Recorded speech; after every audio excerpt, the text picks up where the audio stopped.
নিষিদ্ধ ছাত্রলীগ বাংলাদেশ থেকে বিতাড়িত হলেও দুর্ভাগ্যজনকভাবে আমাদের বন্ধুপ্রতিম ছাত্র সংগঠন ছাত্রদল তাদের পথ অনুসরণ করতে দেখা যাচ্ছে। ক্যাম্পাসে সকল ছাত্র রাজনৈতিক ও সামাজিক সংগঠন সমূহের মধ্যে পারস্পরিক শ্রদ্ধাবোধ, সহযোগিতা ও সহাবস্থান নিশ্চিত করে শিক্ষার সুষ্ঠু পরিবেশ বজায় রাখা সকলের দায়িত্ব। কিন্তু আমরা লক্ষ্য করছি বিভিন্ন ক্যাম্পাসে ছাত্রদল, ছাত্র শিবির সহ অন্যান্য ছাত্র সংগঠনকে অন্যায়ভাবে দমনের চেষ্টা করছে। শুধু তাই নয়, নিজেরা সন্ত্রাসী কায়দায় শিক্ষার্থীদের হামলা করে তার দায় উদ্দেশ্য প্রণোদিতভাবে ছাত্র শিবিরের উপর চাপিয়ে দিচ্ছে, যার প্রবক্তা ছিল নিষিদ্ধ ছাত্র সংগঠন ছাত্রলীগ। স্বৈরাচারী গণহত্যাকারী শেখ হাসিনা মুক্ত বাংলাদেশে ফ্যাসিবাদের টুলস গুলো কিছু ছাত্র সংগঠন ঘোষণা দিয়ে গ্রহণ করেছে। আপনারা দেখেছেন তারা ফেসবুকে স্ট্যাটাস দিয়ে শিবির কোপানো জায়েজ আগেও ছিল এবং ভবিষ্যতেও থাকবে এমন বিভৎস এবং হীন ঘোষণা দিচ্ছে। আমরা নোয়াখালীতে এমন একজনের বিরুদ্ধে মামলা করেছি। আমরা আশা করব সরকার তাদের বিরুদ্ধে যথাযথ ব্যবস্থা গ্রহণ করবে। শুধু তাই নয়, কুয়েটের ঘটনাকে কেন্দ্র করে ছাত্র শিবিরের সম্পৃক্ততার মিথ্যা বক্তব্য দিয়ে দেশের বিভিন্ন জায়গায় বিক্ষোভ করা হয়েছে। খুলনার শিববাড়িতে তাদের মিছিল থেকে একটা শিবির দর দৈরা দৈরা জবাই কর এই স্লোগান দেওয়া হয়। এমন ভয়ঙ্কর হিংস্র স্লোগান আমরা ছাত্রলীগের মুখে ইতিপূর্বে শুনেছিলাম। কিন্তু ছাত্র দলের মধ্যে নিষিদ্ধ ছাত্রলীগের প্রতিচ্ছবি ফুটে উঠবে তা আমরা কোনোভাবেই কামনা করি না। সারা দেশে শত শত জায়গায় চাঁদাবাজি, দখলদারি দেখে বোঝার উপায় নেই যে দেশের কোনো পরিবর্তন হয়েছে। অপরাধীদের হাত বদল হয়েছে ঠিকই, কিন্তু অপরাধ আগের মতোই চলছে। গত 4 ফেব্রুয়ারি যশোরের চাচড়ায় চাঁদা না দেওয়ার সম্রাট নামের এক মাছ ব্যবসায়ীর চোখ উপড়ে ফেলে ছাত্রদল নামের কিছু সন্ত্রাসী। গতকাল গাজীপুর মাইকে ঘোষণা দিয়ে প্রকাশ্য দিবালোকে চাঁদা আদায় করার ঘটনা আপনারা দেখেছেন। প্রতিদিন এমন অসংখ্য ঘটনা গণমাধ্যমে প্রকাশ হচ্ছে। সম্মানিত উপস্থিতি, সম্প্রতি কুয়েট এমসি কলেজ এবং 20 ফেব্রুয়ারি তামিরুল মিল্লাত কামিল মাদ্রাসা যে হামলার ঘটনা সংঘটিত হয়েছে তা একটি ছাত্র সংগঠনের নব্য ফ্যাসিবাদ হয়ে ওঠার ধারাবাহিকতারই অংশ বলে আমরা মনে করছি। খুলনা প্রকৌশল ও প্রযুক্তি বিশ্ববিদ্যালয়ের সাধারণ ছাত্রদের উপর ছাত্রদল যুবদলের বহিরাগত সন্ত্রাসীদের নিয়ে প্রকাশ্য দিবালোকে পরিকল্পিতভাবে সশস্ত্র হামলা পরিচালনা করে, যেখানে অর্ধশতাধিক শিক্ষার্থী মারাত্মকভাবে আহত হয়।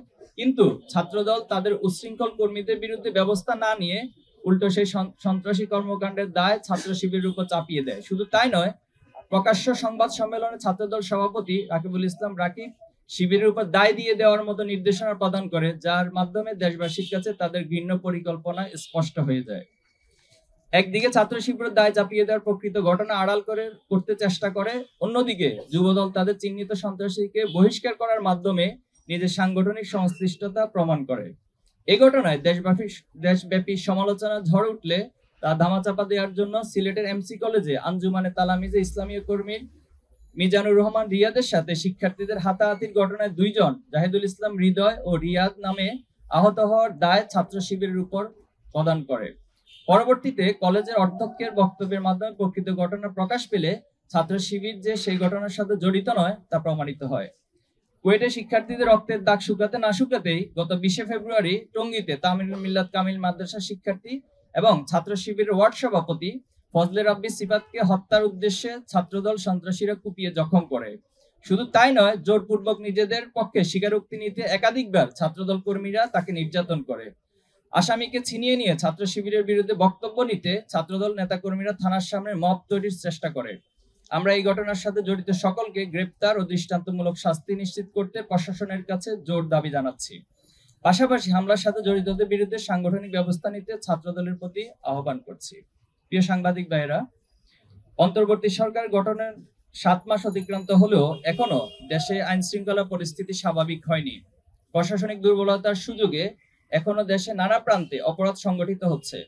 সারা দেশে চাঁদাবাজি, ছিনতাই, ডাকাতি ও ধর্ষণের ঘটনা আশঙ্কাজনক হারে বেড়ে গেছে। উদ্বেগের বিষয় হলো, গণমাধ্যমের রিপোর্ট অনুযায়ী দেশের 273টি কিশোর গ্যাং সক্রিয় রয়েছে, যারা দেশকে অস্থিতিশীল করতে নানা ষড়যন্ত্র করলেও তাদের আইনের আওতায় আনা হচ্ছে না। গণমাধ্যম সূত্রে জানতে পেরেছি, জুলাই গণহত্যা জড়িতদের 723 জনকে জামিন দেওয়া হয়েছে, অথচ বিগত 15 বছরে দায়েরকৃত মামলা আসামিদের মুক্তি এখনো নিশ্চিত হয়নি। আমরা ঢাকা বিশ্ববিদ্যালয় শাখার প্রতিষ্ঠাকালীন সভাপতি এটিএম আজহারুল ইসলাম সহ সকল মাজলুমদের দ্রুত মুক্তির দাবি জানাচ্ছি।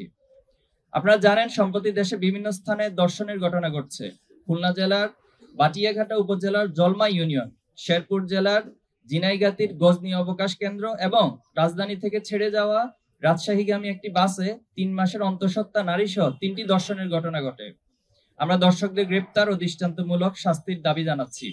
স্বরাষ্ট্র উপদেষ্টা ও প্রশাসনকে দেশের আইন শৃঙ্খলা পরিস্থিতি স্বাভাবিক করতে আরো সক্রিয় ভূমিকা পালন করার আহ্বান করছি, অথবা নিজেদের ব্যর্থতার দায় স্বীকার করে জাতির কাছে ক্ষমা চাওয়া অথবা পদত্যাগেরও আহ্বান করছি।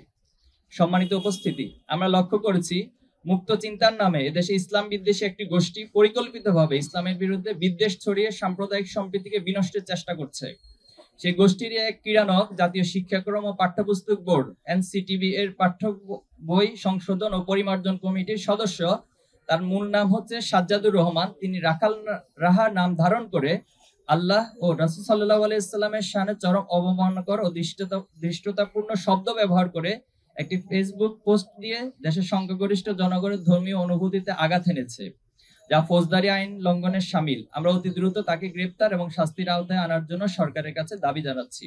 উপস্থিত সাংবাদিক বন্ধুগণ, পারস্পরিক সহযোগিতা ও ঐক্যবদ্ধ প্রচেষ্টার মাধ্যমে একটি সুখী, সমৃদ্ধি ও বৈষম্যহীন সবার বাংলাদেশ গঠন করা সম্ভব।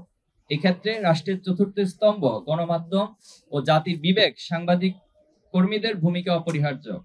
জুলাই অভ্যুত্থানের সকল পক্ষ এক মোহনায় মিলিত হওয়ার ফলেই আমরা চেপে বসা জগদ্দল পাথরকে সরিয়ে দিতে সক্ষম হয়েছি।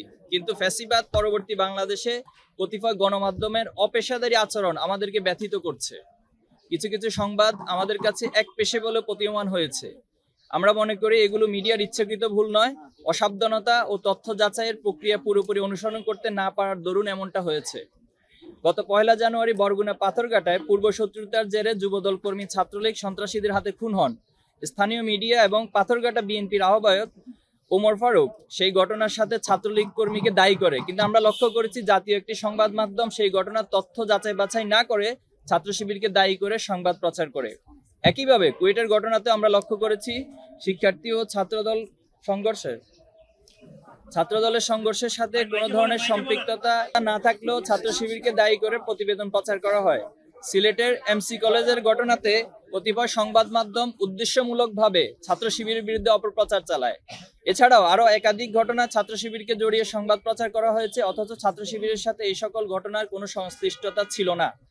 আমরা সম্প্রতি ঘটে যাওয়া ক্যাম্পাস হামলার শিকার শিক্ষার্থীদের জন্য ন্যায় বিচার দাবি করছি এবং সংশ্লিষ্ট কর্তৃপক্ষকে আহ্বান জানাচ্ছি যাতে তারা এইসব ন্যাক্কারজনক ঘটনার সাথে জড়িতদের বিরুদ্ধে দ্রুত ও কার্যকর পদক্ষেপ গ্রহণ করে। আইন শৃঙ্খলা পরিস্থিতির তাৎক্ষণিক উন্নতির জন্য সরকারকে দ্রুত কার্যকর পদক্ষেপ গ্রহণের দাবি জানাচ্ছি। আমরা জোর দিয়ে বলছি, ধর্মীয় অবমাননা ও সাম্প্রদায়িক সহিংসতার জন্য দায়ী ব্যক্তিদের জবাবদিহিতা নিশ্চিত করতে হবে। পরিশেষে ছাত্রদল সহ সকল ছাত্র সংগঠনকে বিভাজন সৃষ্টিকারী দোষারোপ ও সহিংসতা পরিহার করে ছাত্রবান্ধব, গঠনমূলক ও কল্যাণমুখী রাজনীতির দিকে আহ্বান জানাচ্ছি।